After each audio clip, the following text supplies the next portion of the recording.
All right, well, welcome to the very first live episode of As in Heaven here at the Gospel Coalition National Conference in Indianapolis. My name is Jim Davis. I will be your host. I'm also the pastor of Orlando Grace Church, and I'm joined by my co-host and dear friend and brother, Michael Aitcheson, pastor of Christ United Fellowship, also in Orlando. And we get the privilege of speaking with these two brothers here, Dr. Irwyn Ince and Dr. Tim Keller. Dr. Ince, you are the director for the Institute of Cross-Cultural Mission in our nation's capital. You are also a visiting lecturer at Reformed Theological Seminary in Washington, D.C., and this is not your first time on our podcast. You joined us in episode 20, where we talked about your book, The Beautiful Community, and we also learned that you were the first black moderator of the PCA and an avid CrossFitter. That's right. Thank you for joining us today.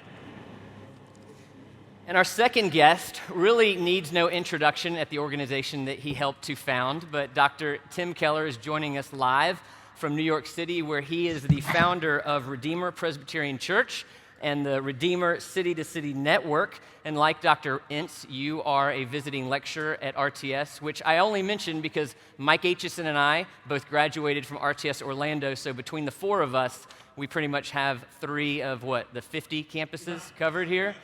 But most, probably very pertinent to your introduction, is the fact that you recently wrote a 4-part, long-form article on a biblical theology of race and justice, along with some evaluations and critiques from some other writing on this topic. Dr. Keller, we really appreciate you joining us today. So a lot has happened in the As in Heaven world since we started recording and publishing this season. As in Heaven was developed to be a deep dive, one season on a topic kind of podcast, and we decided, Mike Aitcheson and I and much of our crew down there, that season 2 would be a Christian conversation on race and justice. And we've designed this resource to be helpful for those who are new to the conversation, those who are confused by the conversation, and those who are skeptical about the conversation on race and justice. And we've invited these two men to join us in our live and final episode for season 2 because of their writing and their embodied commitment to this very important conversation. Thank you again both for being here. Yes, thank you. All right, Dr. Keller, we are going to start with you. There are a lot of competing claims about what actually constitutes a biblical theology of race and justice. If you only had 8 minutes to give a biblical theology of race and justice, 8 minutes, what would you say? Do you mean I only have 8 minutes? Is that what you're really trying to get across? Did I mention you only have 8 minutes? Okay. Bottom line, doing justice is giving people what is their due as people in the image of God. There's two biblical words that are used the most for justice. One is tzedakah, one is mishpat, talking about the Old Testament. And tzedakah means just living, means treating people justly. Mishpat, more to do with rectifying when there's injustice. But justice consists at least of these 4 things, I think. It means equal treatment. That is to say, since everyone's in the image of God, we are not to be treating people differently on the basis of race, creed, obviously, class, gender. So we're supposed to do fair treatment, treating them in that way.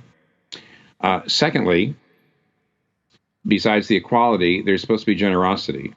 I know this is controversial, but I think the Bible teaches that it is unjust not to be generous with your power, with your money, if you have more, to give to those who have less. So I do believe that actually generosity is part of justice. Equal treatment is part of justice, according to the Bible. Thirdly, there's special there's special advocacy for the poor is definitely part of justice in the Bible. The Bible acknowledges that the world is broken in some ways, in many ways, because of sin, and therefore there is an unjust distribution of resources. So, for example, children who are born in the poorest parts of New York City right now, they're growing up in places where they're behind right away. They may never catch up in the ability to read, and their schooling may be very bad, and they're behind right away. Now, the liberals say that's systemic racism's fault. It's society's fault. The conservatives say, well, that's the family breakdown's fault. But here's one thing everybody agrees on, I hope. It's not the kids' fault. It's not their fault that they just happen to be born into a situation in which there's that, maybe it's an unjust distribution of family, of human capital. Maybe it's unjust distribution of other kinds of capital. But the fact of the matter is, the Bible teaches us that people are born into the world in which we have unjust distribution of resources, of goods, and therefore we are supposed to be special advocates for the poor, for the marginalized. The last thing I'd say about justice here, by the way, the last thing, would be that the Bible says that there's a complex relationship between individual and corporate responsibility. And to live justly means to recognize that on the one hand,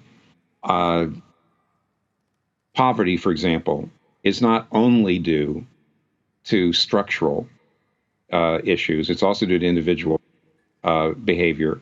But it's not only due to individual behavior, it's also due to structure. And that there is both individual and corporate responsibility. That in some ways, for example, as a white person, I have no actual responsibility for many things that go in other things. As a white person, I actually do think I do share some corporate responsibility for injustices. I think I make a case in that, the stuff that you were talking about, that the relationship between individual and corporate responsibility, it's there in the Bible. It's complicated. As soon as you just go in a Marxist way and say it's all structural and corporate, or as soon as you go into a kind of Enlightenment libertarian way and say it's all individual, that you've moved away from the biblical concept of justice. So there it is. It's giving people what they do, living in a way that we maintain a just order in society, or fixing injustice where we see it, giving people equal rights, equal treatment, special advocacy for the poor, generosity, recognizing individual and corporate responsibility. It's complicated. And I think that's less than 8 minutes. If not, don't tell anybody.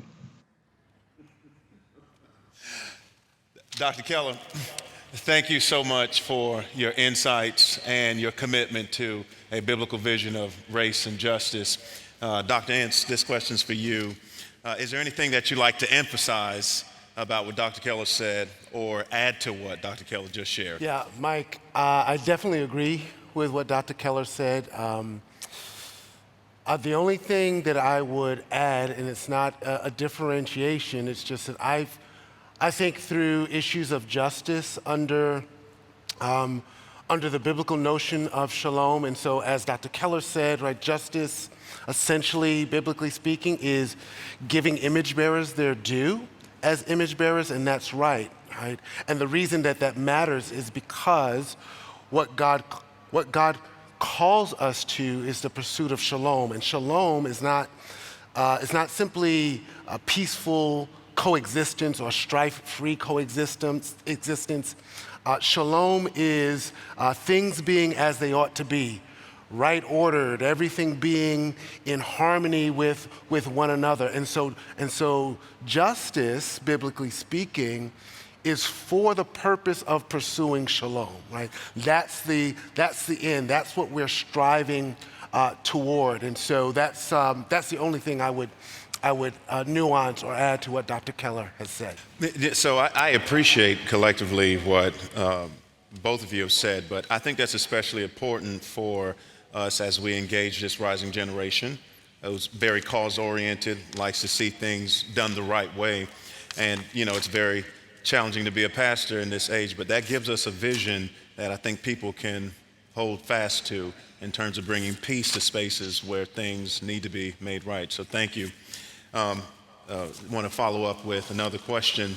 2020 reached a recent peak, a national peak in the conversation about race and justice. And it appears that 2021 is going to have much of the same. We've had a number of high-profile murder trials in the cases of George Floyd, which is underway right now. Ahmaud Arbery, Breonna Taylor, and as we speak right now, it appears that Minnesota is facing unrest again with the shooting of an unarmed black man, Daunte Wright. We also have ongoing debates in evangelicalism about God's heart for justice. You add to that the Capitol insurrection, January 6th, and then the Atlanta massacre. In light of these layers, what do you want to share about these things in this cultural moment? Yeah, this is a tough question, Mike, and I'm glad I got the softball question. Here's the first thing that we need to press in on in these conversations about these grievous, tragic, horrific incidents in our country, in our culture. So often the response in the evangelical world is a debate about, was it justified? Wasn't it justified? What were the reasons behind it? Who's to blame? Who's not to blame? And that's just simply the wrong place to start, right? The response to these things is first to lean in on lament, to grieve that image bearers' lives have been cut short, to understand that Daunte Wright's mother has lost her son, and that's a permanent thing for her to deal with in this life, and that it's grievous and tragic, and we're called to weep with those who weep and to mourn with those who mourn.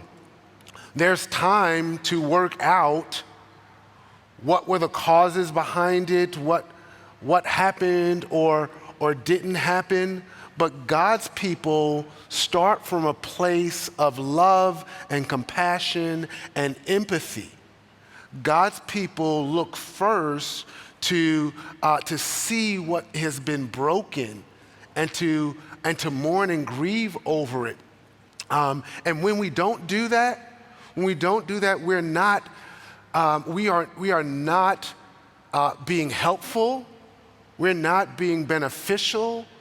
We're not actually being present as the light of Christ in dark circumstances and situations. And so that's what I would say. That's always the call.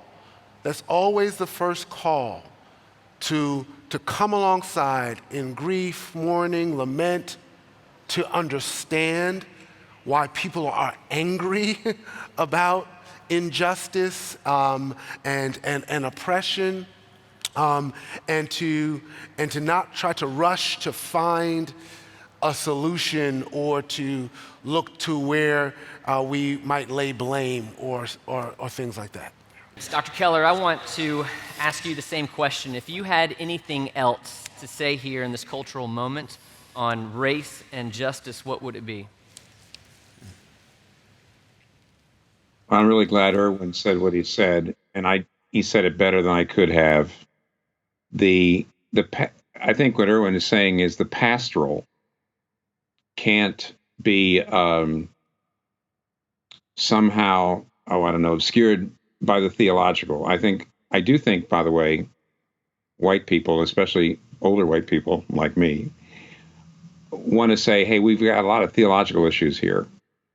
And we don't have an agreement about, and I've already mentioned this once, one of the huge divides in the country, in the church, and in the country, is over the question of responsibility, individual versus corporate responsibility. What is structural? What is individual? I mean, actually, every single day on social media, I see that that's the argument. The conservatives just do not see the systemic and the structural, and and actually very often people on the left don't really see much in the way of the individual. And my first response tends to be, hey, we actually have the theology, and I know Irwyn agrees with this. We have the theology. We have a rich biblical approach that actually can account for the whole thing. We don't have to reduce things this way. But see, that's such a theological, white, heady kind of approach. And Irwyn is saying, I think we need to start by weeping with those who weep. I think we need to realize that we're in the body, we're in the world. We need to lead with lament. I would also say, and so I think he's right. But I also, I would add that as we talk, we actually do have the theology that can address this in a way the world doesn't. The world's ideologies don't. The only other thing to say is I can't wait until we actually start talking face to face again. I've got some real deep convictions that a lot of our polarization in the last year has been because we are not face to face, because we're not actually embodied. We're not with each other in body, but that we are doing everything online. We're doing everything through social media, and I actually think that's not the place where you come together. It's really a place that pulls us apart. So I would say I'm looking forward to the future of being able to lament and theologize face to face. Well, I appreciate the way both of you have brought up this idea of lamenting. Dr. Keller, this question is going to be for you. 2020, there's definitely a lot to lament in 2020, but we know that we have a God who is in control, a God who is always at work. So as you look back over the past few years on the national conversation on race and justice within the church, what are some things that you find lamentable, and what are some things that you're encouraged by? Well, I can be quick on this on both sides. The lamentable is still the fact that such a huge part of the white evangelical church has lived, I do think, I don't know, to say it, they've lived in enough of a white bubble that many of them just do not believe there's any real strong disadvantages to being non-white in this country. I mean, I'm trying to find a language that stays away from all the terms. I'm just trying to say, I do think that an awful lot of white evangelicals feel like it's not that big of a disadvantage to not be white. And when you say that, then you really do underestimate what our non-white brothers and neighbors are facing. And that's still pretty lamentable. It's still the thing that's breaking apart the evangelical church between people who, on paper at least, maybe not just on paper, seem to have the same theological convictions and doctrinal convictions, but underneath they actually had they were operating on different social theories. In other words, there were still some pretty worldview differences. Nevertheless, people that look like they were all together, and I don't want to name anybody, individuals or groups, really are breaking apart over. I do think that's what's lamentable. Just think a lot of white people underestimate the difficulties of being non-white in this country. Here's the encouraging part. The future of the evangelical church, not just in the world, because it's already there in the world, but even in America, the future of the evangelical church is going to be multi-ethnic leadership. The evangelical church will increasingly be multi-ethnic in the leadership because every generation in the West becomes more multi-ethnic. And that's I think, just absolutely inevitable. And that is really good news. Why? On the one hand, it's good news because it's going to undermine the image of the evangelical church. Just increasingly, the spokespersons of evangelicalism are going to be non-white. And that's just going to get rid of the image in some ways. But secondly, it's not just an image thing. The reality is that non-white Christians are a kind of interesting non-white evangelical Christians in combination of concern for justice and theological orthodoxy and ethical orthodoxy. And non-white Christians just don't fit into the left-right categories as well. And increasingly, they are going to be the faces, the leaders, the people we see. Because of immigration, white people are actually not all the indications, the evangelical churches West are going to be, it's going to be very interracial, and I think that's going to be very, very good. That's inevitable, and that's really encouraging. Well, you called it the breaking up. You were talking in your lamenting part, and I'm hearing you lamenting the divisions that are rising in the evangelical church. So when we started this podcast, it was really just some guys in Orlando wanting to do something for some people in Orlando. I was actually our families were on vacation together when George Floyd was murdered. And at that point in time, if I remember well, it was May. We weren't having church. We didn't have adult education. As pastors, we're just trying to figure out how we minister to people. So we created this resource, hoping it could be a helpful discipleship tool for people who would who don't have access to what we would normally have access to when our churches are fully open. We had no idea at the time that we would join TGC. We had no idea at the time just how divisive this conversation was going to be in the church. And frankly, we had no idea how divisive this podcast would be in certain churches, in certain contexts. I'm in the Acts 29 network, Mike is in the PCA, and we know lots of pastors, young pastors particularly, who want to be faithful to the Bible, who want to love people in their midst, and feel like there are angry people at every turn and are walking dear brothers and sisters in the church to the proverbial exit door more than we've ever had to do before.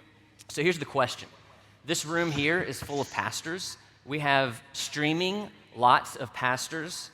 What would you say to us, pastors who want to be faithful to the teaching of the Bible and want unity and love and peace to prevail in our churches? Mm-hmm.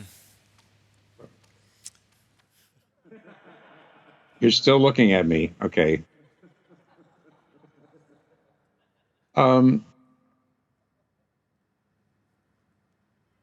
I'll say again, the thing that here's the plus. I just, in the last week, maybe I shouldn't even bring this up since I haven't digested it completely. I just read a book by a Duke University sociologist called Breaking the Social Media Prism. And it's about why we get polarized through social media. And he actually denies the idea that we are simply in our bubble. He actually has done research to show that when, the basic idea is that since if you're conservative, all you do is read or hear conservative tweets and news feed things every day, or if you're liberal, it's the liberal bubble. And so you're just really having confirmation bias and you're not hearing the other side.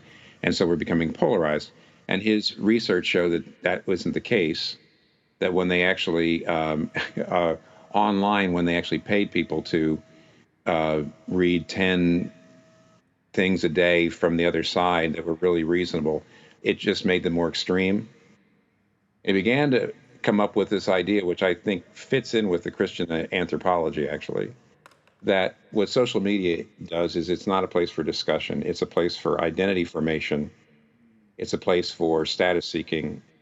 It's a place for people trying to basically create identities online and create communities online that are very reductionistic. It's a fascinating book. And what it actually shows is that the online world is not a very good place to actually make progress when it comes to coming together. It necessarily divides. And that's the reason why I'm trying to say to people, I think it will get better as we are not as confined as doing everything online. Nevertheless, by the way, this man does not believe social media is going away, or we should just, if there's any way to turn it off. So we really are going to have to think about that. I would say going forward, we can't not think about this. Up until a few months ago, I, as an older person, dismissed social media as something that I hoped would not really be a big issue, but it is. Here's the other thing. There's a sorting coming. I don't know whether maybe I should be asking everybody where I should be saying this, because I know that it sounds weird. In the 1940s, there was a sorting between fundamentalists, evangelicals, and liberals.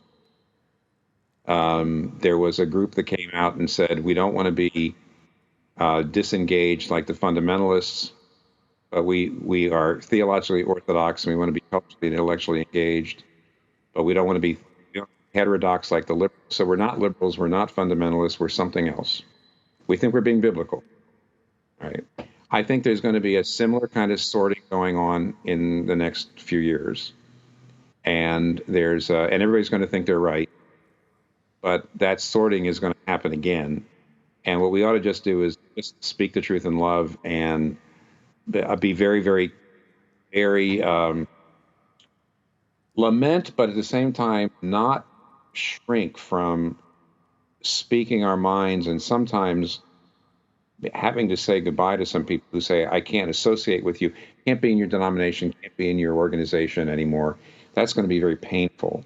As long as we are gracious in the way we do it, we should recognize the sorting to some degree is coming. So it's something that happened 20 years before I actually got onto the scene. So I just saw the end of the beginning of that sorting. And now it looks to me like it's going to happen not long after I leave the scene. So anyway, the sorting, it's not going to be easy, but I actually do think we're going to have to deal with how we talk online to each other. It's going to be much more painful and difficult than it should be. Dr. Keller, thanks for your wisdom. Thanks for your very clear call to press into these realities and present a more rounded version of the truth. So thank you. In a similar vein, Dr. Ince, this question's for you. Being a resident of D.C., you were in very close proximity to the January 6th Capitol insurrection.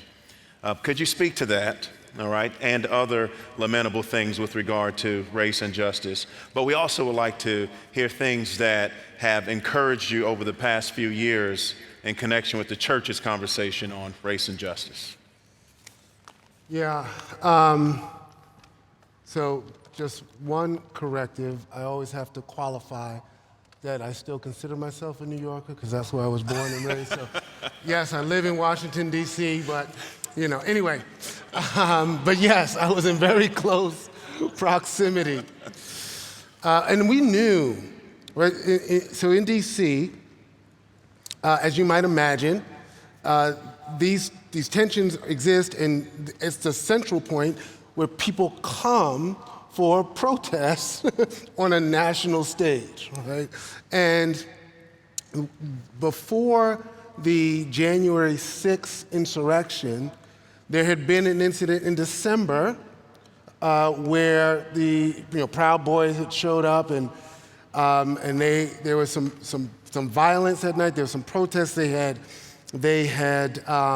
vandalized some historic black churches in the city, taking the Black Lives Matter signs and burning them in the street, and there was some violence. And so we knew coming up, we weren't anticipating what happened on January 6th, but we knew some of the same elements were coming back to the city. And so the word around town that was very clear was, stay off the streets, stay inside.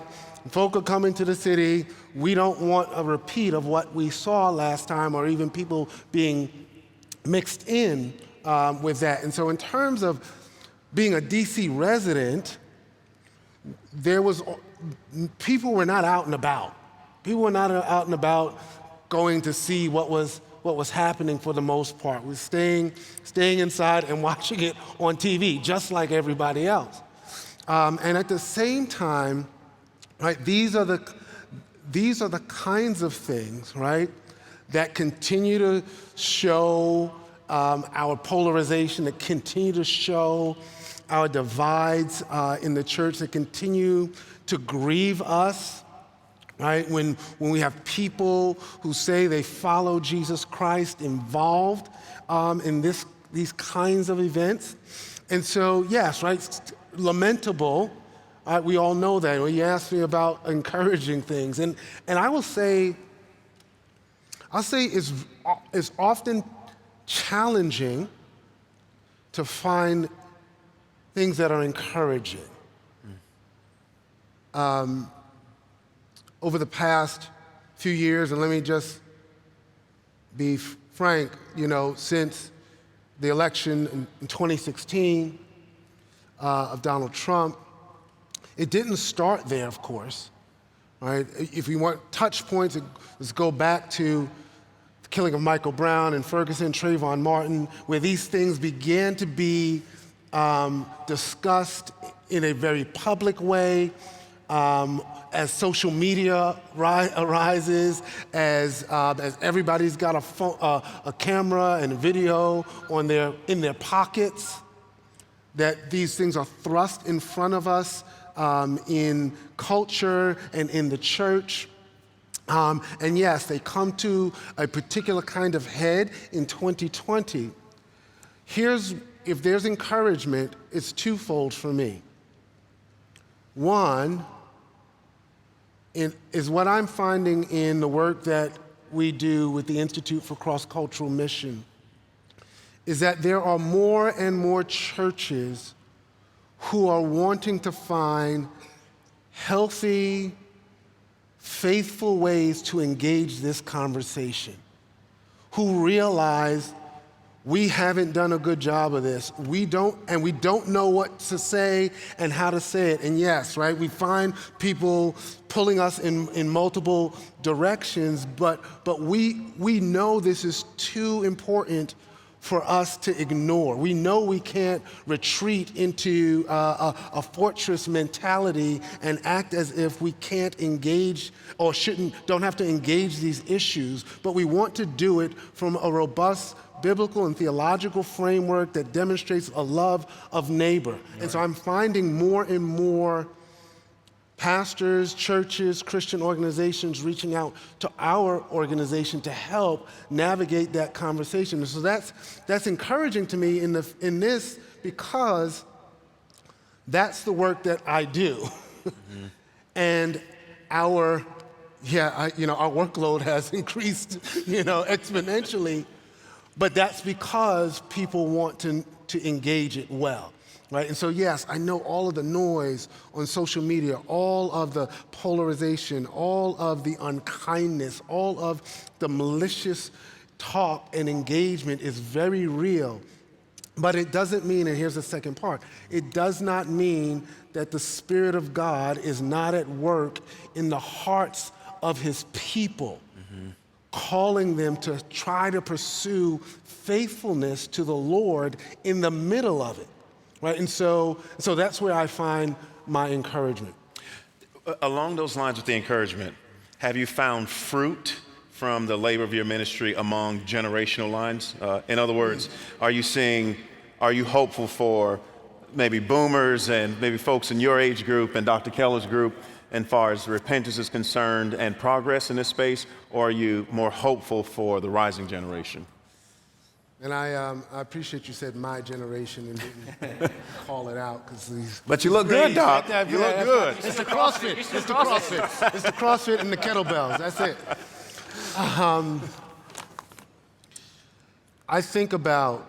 I do think about the coming generation. I mean, my wife and I have 4 children from age 28 to 16.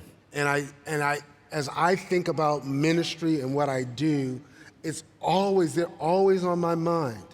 Like, what kind of church are they going to find? Mm-hmm. Right? Where are they going to be following the Lord? Right?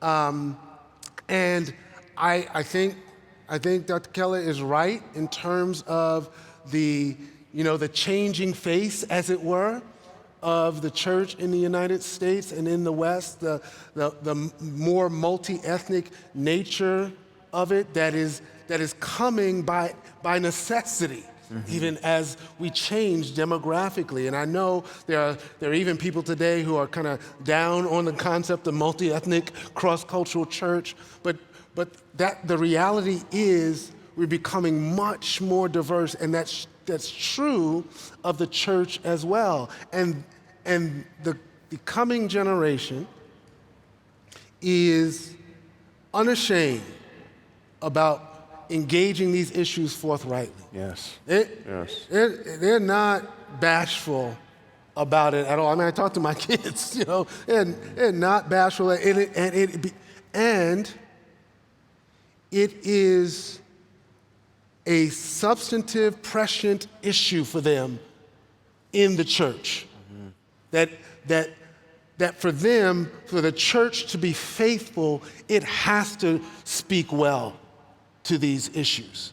It has to engage these issues well. So it's kind of forcing it upon my generation and the like to engage. Last thing I'll say, I can't tell you, it was a number of years ago, this is even before 2016, I was doing a fall retreat for a Reformed University Fellowship, campus ministry, the PCA's campus ministry, and this fall retreat had about 300 plus students from a variety of schools in it, and as I was speaking, I can't tell you how many conversations I had with these college students who, over just meals and different meals together, and different kids are all asking me, what do we do? We don't, and most of these students are white, like, we don't want to just go back to our all-white church. Where do we go? What can we, how do we kind of move forward into, like, we're living, our campuses are diverse, we're seeing our lives are diverse. Why is that not happening in our church? So you have this conversation around that, in that generation, that they have to engage in this, and they're not going to be content if we're staying in our ethnic and cultural bubbles. Thank you. Well, we have about 7 minutes left, and I have one question left for both, but it's for both of you, and it's a two-parter. So we'll have to be brief. This, in our context, in Orlando, well, this is pre-COVID, so we'll see what happens once 2020 and 2021 is accounted for. But pre-COVID, 49% of our city was churched, 8% was never churched, and 43% is de-churched. So we consider this problem so significant that we're going to devote the entire third season of our podcast on the de-church phenomenon. And as we have been studying what's going on with the 43% who are currently de-churching, one of the common refrains that we've been hearing has been evangelicals struggle to properly name racism as a problem and make steps towards justice and human flourishing. So here's the two-part question. First, what role do discussions of race and justice play in de-churching? And second, how can churches shape people better in this conversation moving forward? So Dr. Keller, I'll start with you.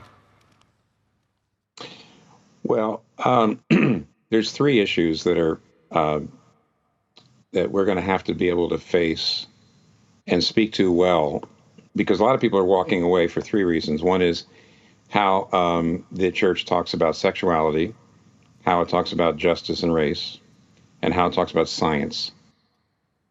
And all three of those, unless you give people cogent answers that are both that connect with their concerns and their rightful objections to the way the church is operated in every one of those areas, but at the same time draws on our confessional orthodoxy, we are not going to make much progress. So all three of those things. So when you say what role is the justice race thing? One of three, okay?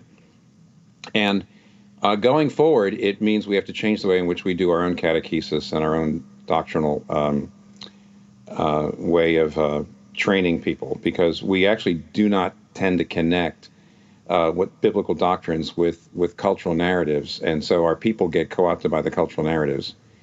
That's a long story. Let me just say something encouraging, kind of quick.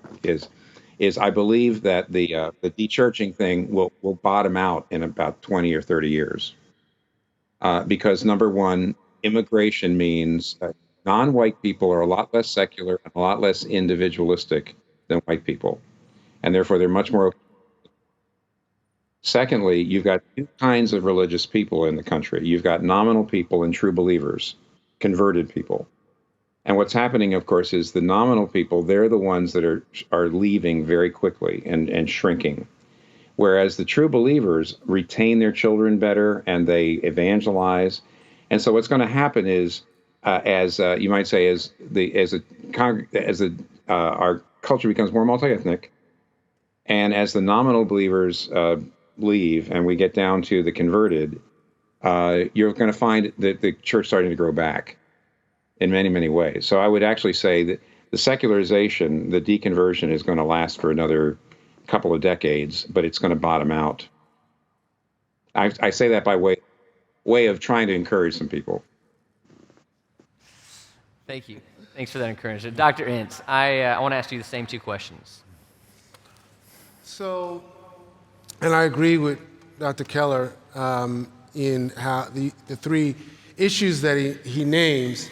I would encourage folks. There's a sister, African-American sister, Lisa Fields, and she's got a ministry. She started an apologetics ministry. She started called Jude 3, the Jude 3 Project, and she's recently done a series of YouTube interviews, and one of them was on younger African-American folks who have left the church, de-churched, and they have left primarily the majority black church context. And it's a fascinating conversation on why they left, and they were encouraged even in the conversation because they hadn't been asked that, hadn't been engaged to say why they left. And here's the thing, here's how I'll describe it,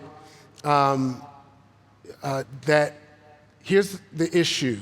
And I'm borrowing a phrase I got from Dr. Carl Ellis over 20 years ago, and it speaks to exactly how Dr. Keller just expressed it. The church has to be able to engage the core cultural concerns of the community, where it's placed. It has to be able to identify what are the core cultural concerns in this place of our neighbors. And so whether rightly race and justice, sexuality and gender identity and the like, right? Those core cultural concerns, they shift and they change. And we're typically behind the curve. Yes. In understanding what they are and being willing, and we're still answering, the apologetics questions of the last generation in seminary. And so the need is to do deep dives into engaging with humility, because I have to actually learn what and why those concerns exist and what the gospel of Jesus Christ brings to the fore to help answer and engage those heart cries. Well, I really want to thank you both for your time with us today. There are, I know I speak for Mike and myself and many people in this room, that we have been tremendously blessed by your ministries. One of the reasons that I just love this podcast is because I'm not the expert.